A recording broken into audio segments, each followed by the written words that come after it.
Good day everyone! So for today's video, we are going to discuss about the challenges in the internal environment.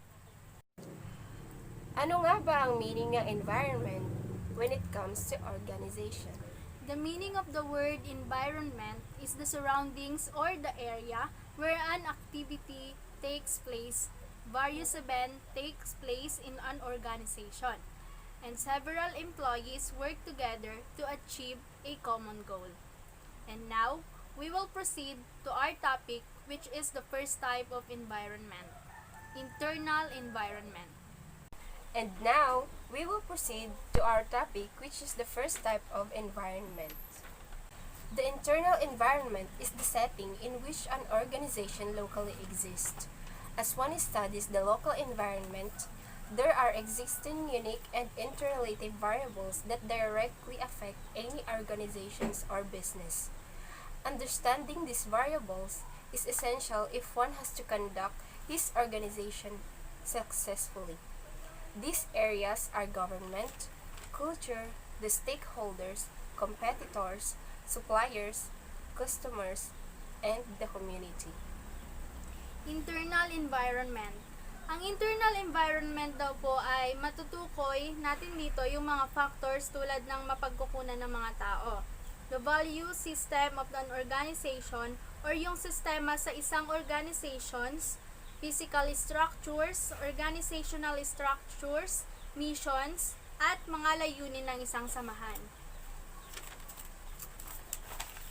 Ang internal environment daw po ay hindi lamang nakaka-impluwensya sa mga activities or sa mga employees kasi po nagkaka-apekto rin daw po ito sa mga pag-uugali ng mga tao or employees sa loob ng isang organization.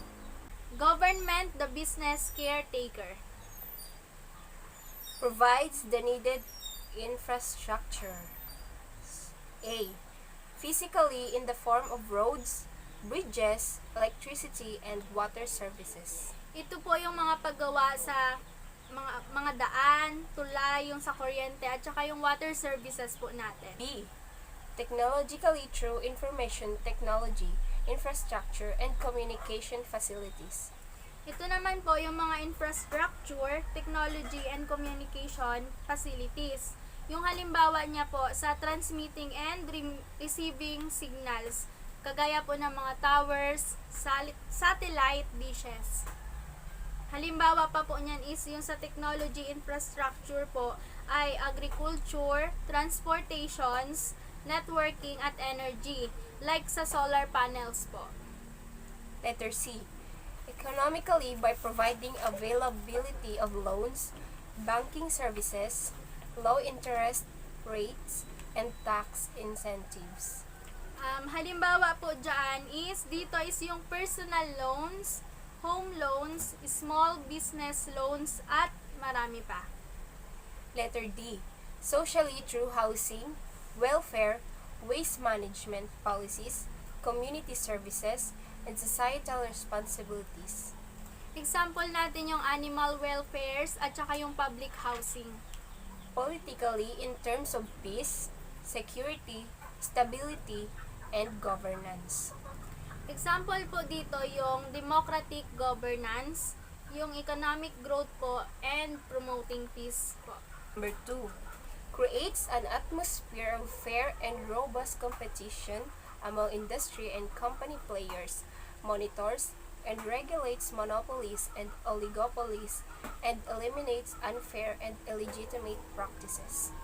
So, may kompetisyon na nagaganap sa isang industriya or sa loob ng company. Yung monopoly, sila yung mga nagkocontrol sa market for a good or service. Oligopoly sa industries, example po ay yung film, steel industry. Number 3. Formulates business policies, implements business operating guidelines, and regulates the conduct of business activities such as payment of taxes, health and safety practices in food, manufacturing, construction, and other service industries, ensures quality of products and services, and mandates minimum wages of employees and their fair and just treatment. Culture a communal convergence. As mentioned previously, a nation's culture is the communal aggregation and convergence of the country's philosophy, beliefs, traditions, values, attitudes, aspirations, and practices that have historically evolved since a nation's inception. The Philippines has its own culture, a culture that was greatly influenced by diverse cultures, which is Chinese, Japanese, Spanish, and American. Through many years of national growth and development, this culture has been shaped by environmental variables happening within and outside the country, and until today continues to change, mature, and transform. Such evolution has nurtured in the Filipino certain distinct beliefs, traditions, and practices which are either a pride to the country or otherwise. Worth mentioning are the following. So, cultural convergence is a trend where two cultures that interact a lot starts to appear more similar to each other. This is especially pronounced among cultures that have high degrees of communication, relative ease of transportation between them, and are united under some organizational systems. Ang Pilipinas daw po ay may sariling kultura, greatly influenced by other culture, which is yung Chinese daw po, yung Japanese, yung Spanish, and American. So, first po, The trait of hospitality. um, yung Filipinos are generally warm people. They are cordial, friendly, and accommodating. Their doors are open to relatives and friends, most especially during town celebration, which is called fiestas. Number 2, The practice of bayanihan. Filipinos, most especially those in the provinces, are generally helpful. This practice creates an atmosphere of unity and concern among the townspeople. So, number 2 po is the practice of bayanihan. Ito naman po yung binubuo nila, yung isang organization na kung saan tulong-tulong matapos yung isang gawain. Isa sa mga nakaugalian ng mga Pilipino ang pagiging matulungin. Number 3. Filipinos generally take care of their parents, old relatives, and siblings. They work hard to send their brothers and sisters to school. Because of this priority, some set aside their own personal lives. In addition to this, most Filipinos take care of their aging grandparents and parents. They do not send them to home for the aged, which is the usual practice in developed countries. Isa din sa mga nakaugalian ng mga Pilipino is yung pagtulong nila sa mga lolo at lola nila or sa mismong mga parents sa pamamagitan ng pagtulong mismo sa mga kapatid. Halimbawa is may parents kami, tapos ako yung anak and siya, tapos siya yung kapatid ko na hindi makapag-aral dahil sa pera. So ngayon ang gagawin ko is tutulungan ko siya. Ganun po. Para na rin yun. Parang pagtulong na rin po yun sa mga parents ko.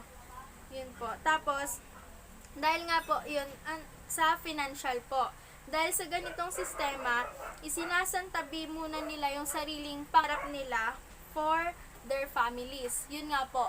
Mas uunahin ko po makatapos yung kapatid ko kaysa sa akin. Para pakikisama and utang na loob. Mas mahalaga ang friendship kaysa sa sarili mong desisyon sa buhay. Mas pinapriority mo yung friendship kaysa sa mga pwede maging outcome nito. Nade-develop doon yung mga bad habits katulad ng paninigarilyo, pag-inom, tapos taking drugs, tapos po breaking laws due to pakikisama. Yun po yung kapag yung parents mo, 'di ba po, sinusuway mo na sila, nagsisinungaling ka, ganon. And after po noon, example po dun yung fraternity. Sa fraternity po kasi is pag sa pakikisama, kailangan gawin, kung ano yung ginawa ng isa, gawin mo yung isa. Kasi pag hindi mo ginawa yon, may kapalit yon. Parang hazing, yung mga ganun po. And, Number 5. The habits of Ningas Kugon, Mañana, and Filipino time. Some Filipino excitedly begin something without finishing what they have started.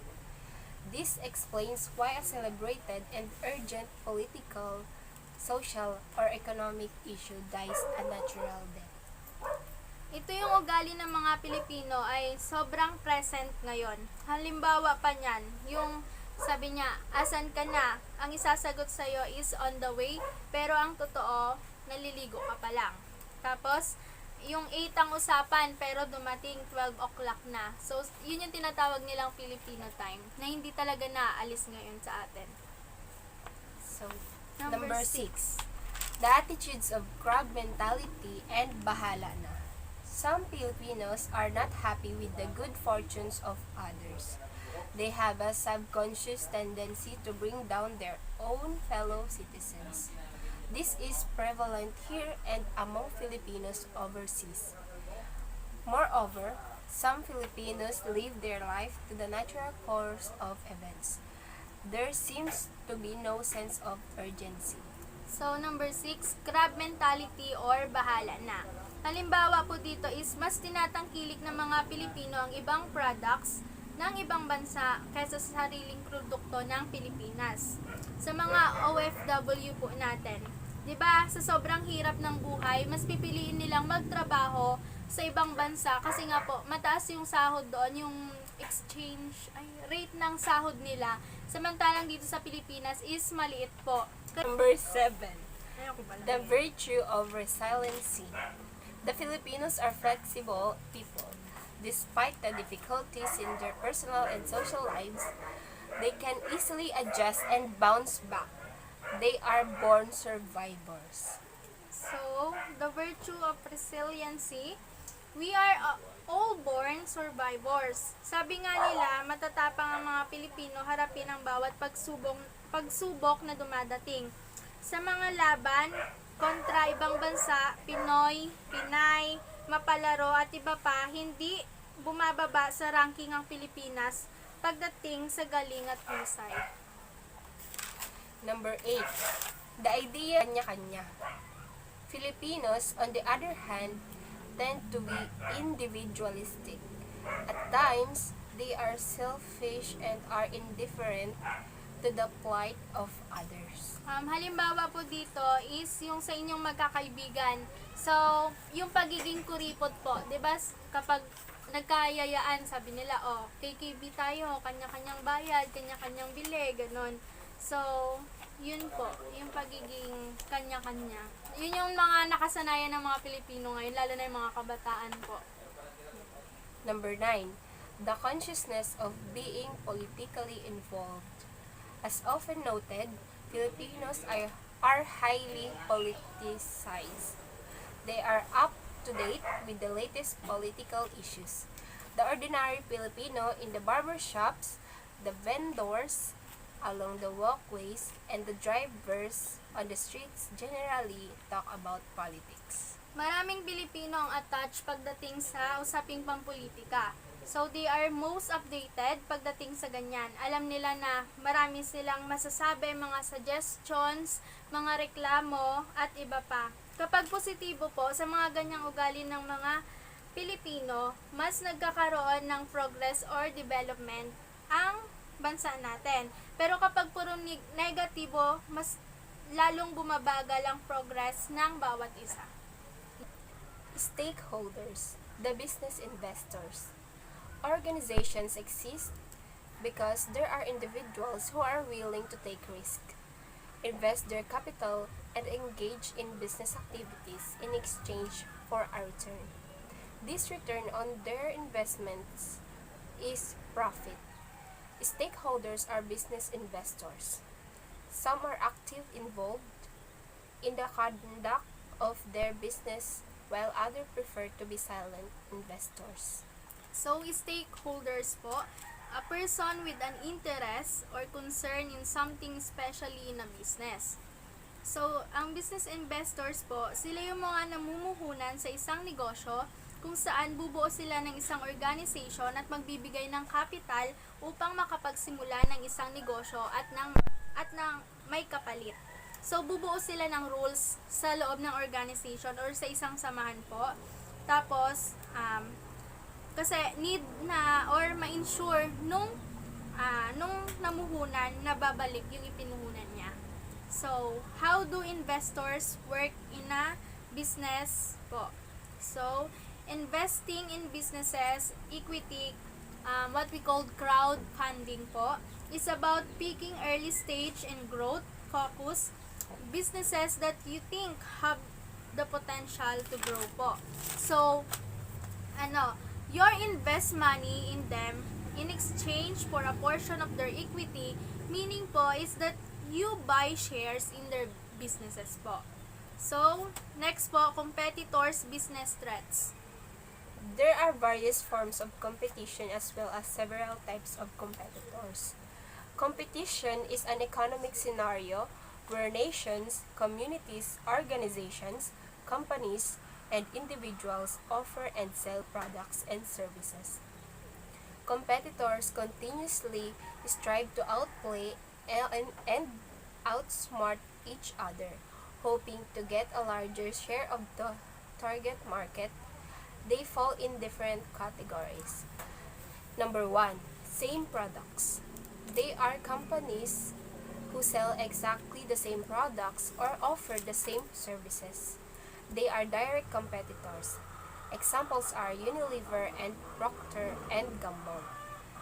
Both are engaged in the same line of the business and they sell the same products. So, the same products po is from the word exactly the same products po. So, same offer po, same services, tapos, they are both direct competitors po.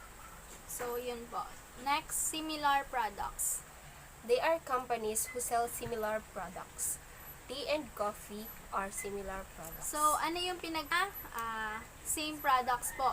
Yung sa same products po is as in same na same talaga sila. Or Same in the brand, same line. same line, direct sila, Magkalaban sila competitors talaga. yun. While in sa similar products po is parehas silang company, but yung product po nila is magkaiba. Like tea and coffee are similar products po. Yung sabi niya ganun. Pero, yung tea, Or other company, magkalabang kumpanya, pero yung isa coffee, yung isa tea. Nasa line lang sila ng mga liquids, ganun, na iniinom. yun po. Number 3, substitute products. Some companies sell substitute products. For example, the competitors of marketplaces are fast food centers who sell primarily cooked food and secondly, convenience. Instead of going to the market to buy meat, fish, and vegetables, they now go to fast food centers to their meals. So, halimbawa po ng substitute products is yung Jollibee, McDo, Chowking, and so on po. So, number 4, different products. Still, there are companies who sell different products but market to the same market segments. Ibig sabihin po, halimbawa, sa palengke, tapos sa mall. Sa palengke is may fresh meats, vegetables, and fish. Samantalang po sa mall is meron din ganon. Pero po, hindi natin masusure kung yung nasa mall po ba is fresh pa kasi yung iba po is naka-freezer na lang siya. Unlike po sa palengke is talagang bagong katay po. Complementary competition. Ang complementary competition po is some companies appear to compete with themselves for capturing a larger market. They produce the same products, use different brand names, and target different market segments. An example is a real estate company that sells low-cost housing to target markets, classes C and D, and average cost housing to middle income class families. So dito po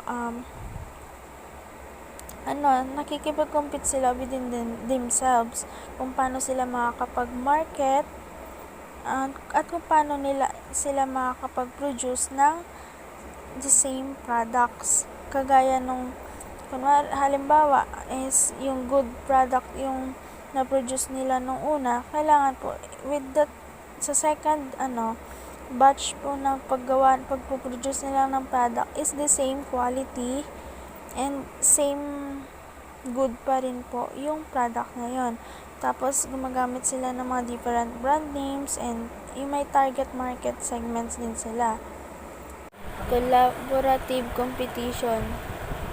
From the word collab, it is similarly there are companies whose relationships among each other are strategic and cooperative. Ang example po doon is yung oil companies in the country. They are in friendly competition. Competition. So, yung corrupted competition po is yung best example ko is yung G21 products. Yan siya, lip matte stain. So, yung isa is from legit company. Yan, galing po yan sa CD ko. Si Jamila Lamparo. Hi, Ayan. Jamila. Kung may order kayo, sa kanya kayo bibili niyan. Ayan. Yan po is may barcode. May barcode. Pakita mo yung barcode niya, box. Ayan yung barcode niya. Ayan. So, ibig sabihin po niyan, sa legit siya.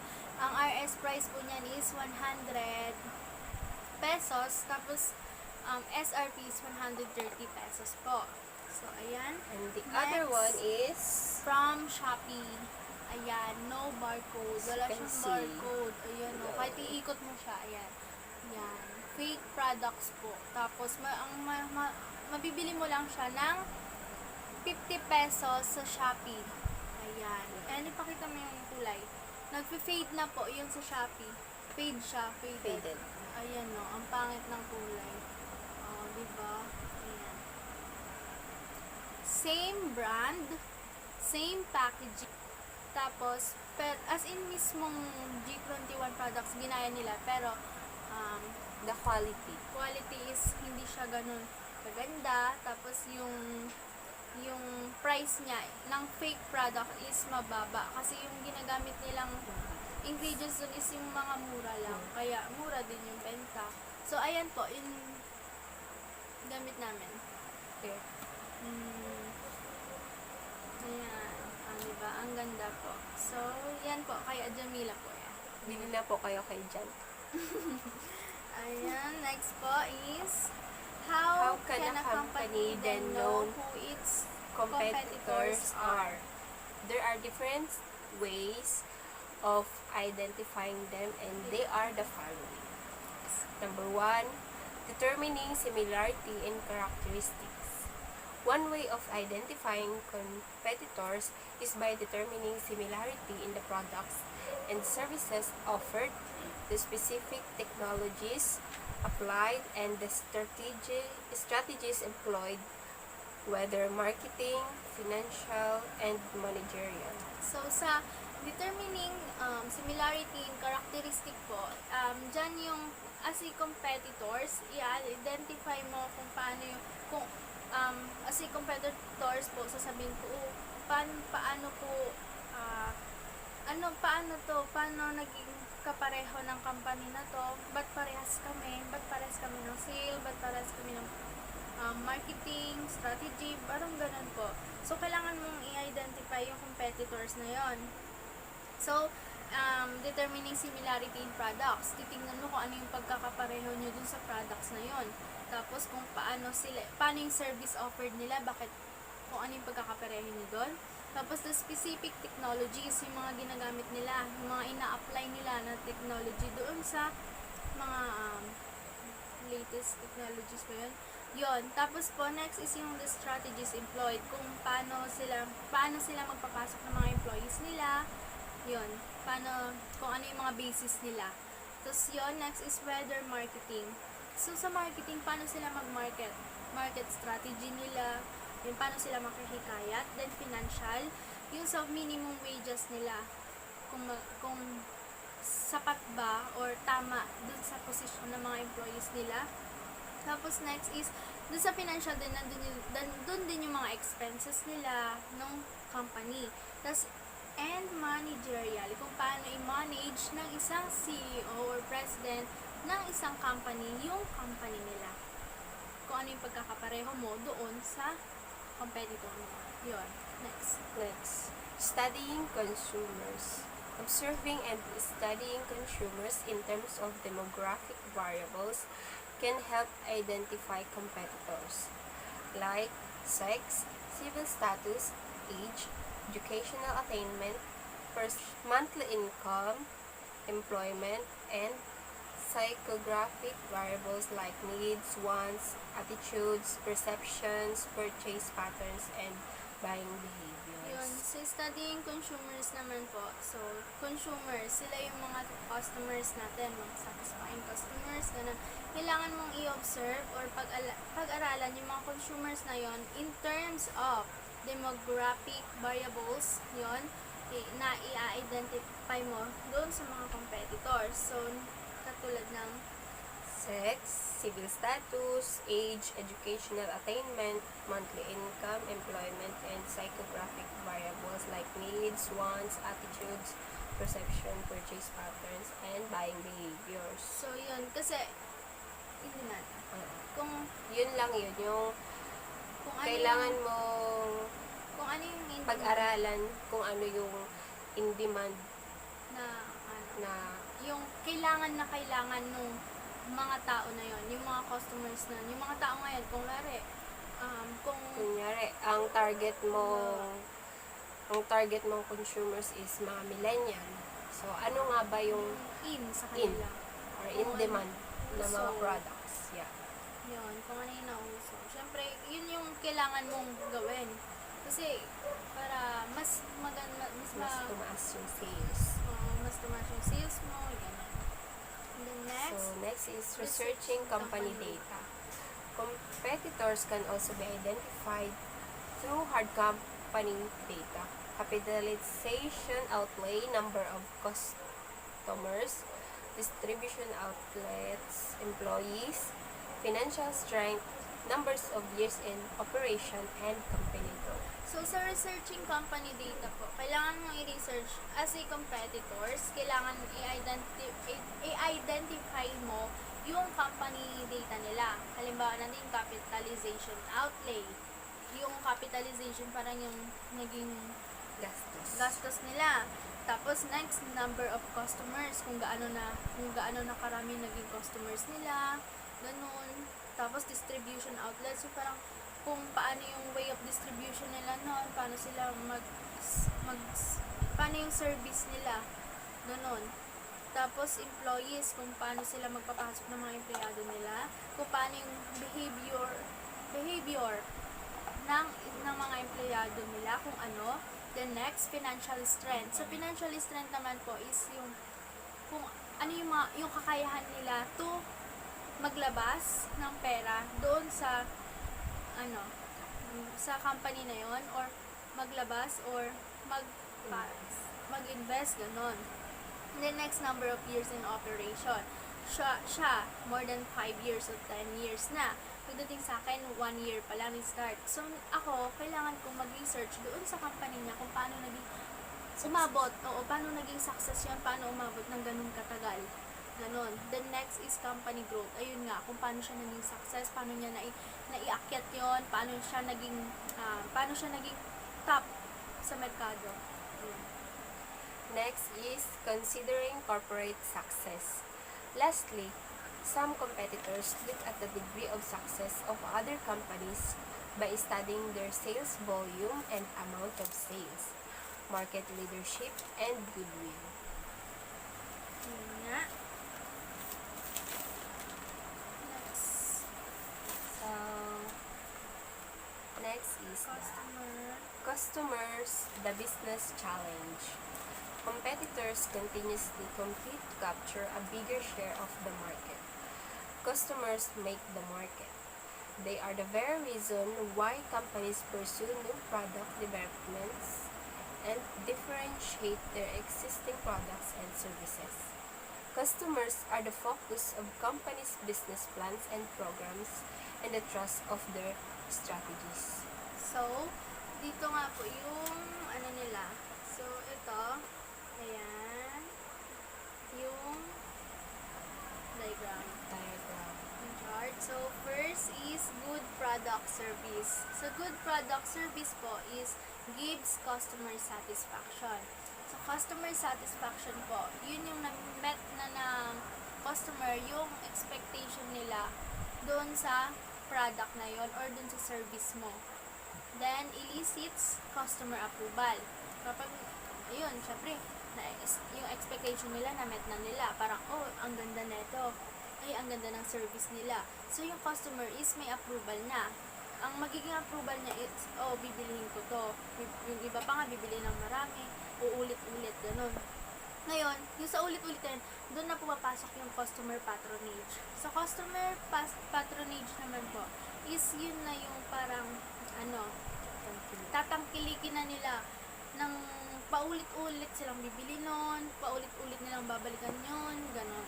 Tapos, yun na, customer loyalty. Nakuha mo na yung loyalty nila kasi umuulit-ulit na sila sa'yo. Alam nila na legit, alam nila na maganda, alam nilang sobrang goods. Yung quality pa lang. Kasi ganun. na siya, proven and tested na Yun. by them mismo. Ayun. Then next, quality product and or service provides customer delight, assures, ayan, customer delight po is yan po yung na-met niya na din yung expectation niya. As like sa customer satisfaction, di ba, na-met niya na expectation niya kasi na-satisfied siya. Tapos sa customer delight din, na-met niya na yung expectation niya dun sa hinihingi niyang, ay dun sa parang minamarket mo na product. So next yun, assures yung customer patronage na siya agad. So hindi mo na kailangan ng customer approval kasi nga customer patronage na siya. Parang na-assure niya na goods na to, goods quality na to, okay na to, agad-agad, approve na siya pagdating sa customer delight. Tapos na-assure niya na sa customer patronage na, uulit-ulitin niya na yon, tatangkilitin niya na yun, kasi sinabi na kanina, proven and tested na. Ngayon, customer loyalty. Pagdating sa customer loyalty is, ayun na, babalik ulit siya sa, ulit-ulitin niyang bibili. Next, quality relationship. Sa quality relationship creates customer intimacy. Sa customer intimacy naman, kailangan mo maging magiging close ka sa customer. Siyempre, ulit-ulit ka nang bumili. Oo, magiging, yun, i-close mo siya. Ngayon, ang magiging, strengthens niya is customer loyalty. Nakuha mo na yung loyalty. Ibig sabihin, syempre close mo na siya lagi na siyang bumibili sa'yo. Ngayon, na-meet mo na yung customer loyalty. Iwala na siya sa produktong binibenta. Or yung service na yun po. Next. At the very least, any product or service should provide customer satisfaction. In other words, any product must fulfill its intended use, and that is to attract customers and gain customer approval. For example, a shampoo should be able to clean the hair. It should satisfy the minimum requirement of cleanliness. Ayan. Sa example pa lang, sabi niya, clean the hair.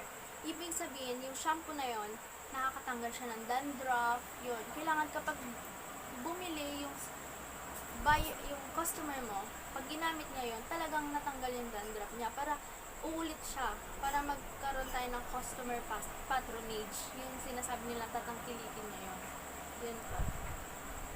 Customer relationship management is one of my many different approaches that allow a company to manage and analyze its own interaction with its past, current, and potential customers. The next, suppliers, the business partners. In an environment characterized by cutthroat competition, businesses have to produce Porter's 5 forces model. First, bargaining power of suppliers. 2. The bargaining power of buyers and customers. 3. ease of entry of new firms. 4. Availability of substitute products. And 5. Rivalry among existing firms within the industry.